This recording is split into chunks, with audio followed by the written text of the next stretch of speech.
Alright, so what I'm going to do first is just come over to the toolbar and click on the foreground color. And the first thing that we're going to create is this blue orb, or this blue type of, jellyfish type of looking object that has it's highly modified. It looks more like a sci-fi type of, kind of like a flying fish or a flying light. That just hovers around in the air. And that's just the best way I can describe it. But anyway, when we create these special effects, what we do is we start with a base color and then we work up from there. So we'll start with like a really dark blue, and then we'll go from the dark blue all the way to the brightest blue, and even all the way to white. It's almost like digital painting. So what I'm going to do is select blue here and just select this. And by the way, I do have only web safe colors selected. That is just because it gives me less colors to work with and it makes things a little bit easier. It'll probably make things easier for you too. But I'm going to click right here and then go ahead and click OK, and then select the paintbrush on the toolbar. And then what I'll do is just right click, and I'll want to create a soft brush. So we'll want this hardness turned all the way down to 0.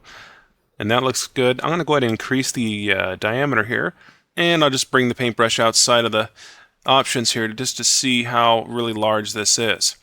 And keep in mind that we are zoomed in. You know, if you want to, you can just make this girl layer here visible by moving the brush over the photo like this. You can kind of get an idea on how large these orbs will be. And so that's a little bit helpful right there. But I'm going to go ahead and bring that black background back in, and I'm just going to right click and just size this up a little bit. Oh, that looks pretty good. The cool thing about these orbs is that you could actually resize them and you don't really lose any quality. So I like this. I'm going to go ahead and click outside of that, and let's just zoom in one time here, and I'm going to go ahead and just select the brush tool, and I'll go ahead and just click the mouse just like that. And make sure that that hardness is all the way down so the orb here will be nice and smooth around the edges. Next, all we have to do is just come over to the toolbar, and I want you to select a brighter blue from the color picker. So just click right up here to this brighter blue, and then make the brush size just a little bit smaller, just a tiny bit smaller, and so you can see this just a little bit better.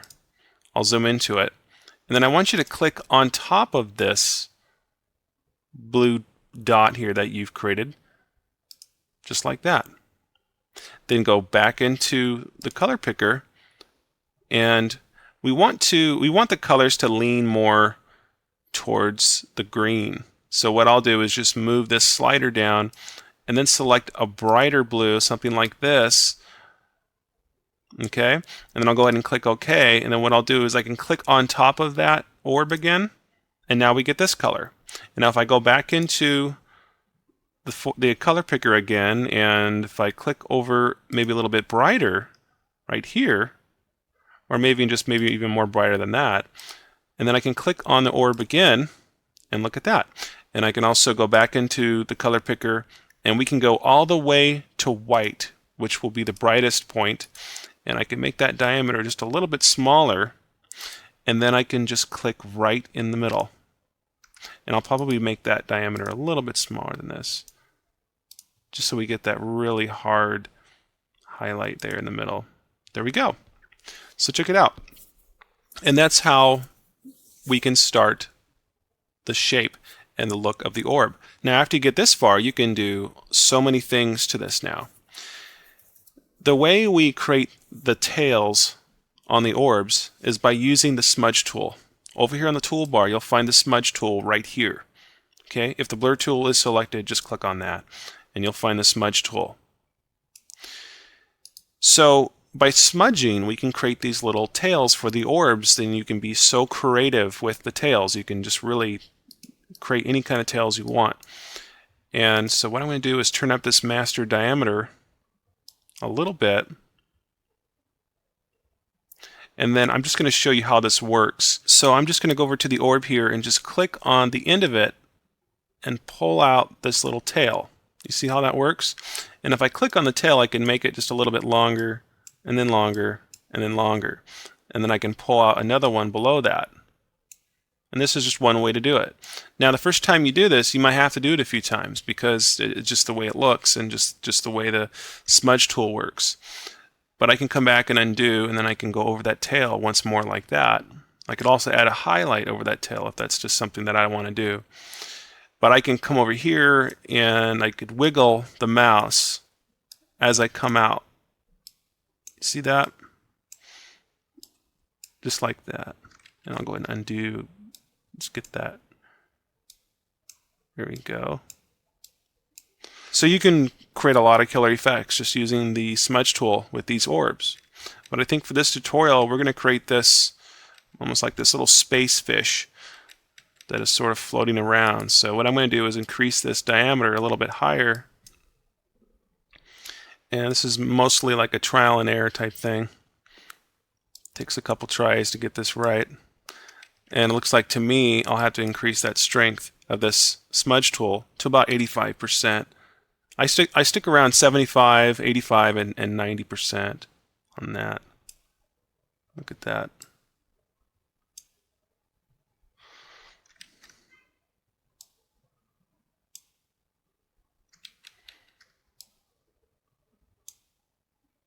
There you go. Look at that.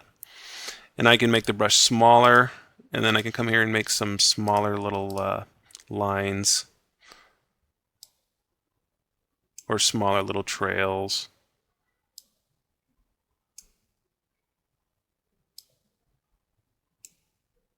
There you go. Yeah, just something like that. It looks pretty cool. And again, it's just a lot of fun to do this. I can come outside here and do something like that if I wanted to. Just be creative. Just use your imagination, you know. But I like this. What I'm going to do to add on to this, I'll probably make the brush a little bit bigger here on the smudge tool. And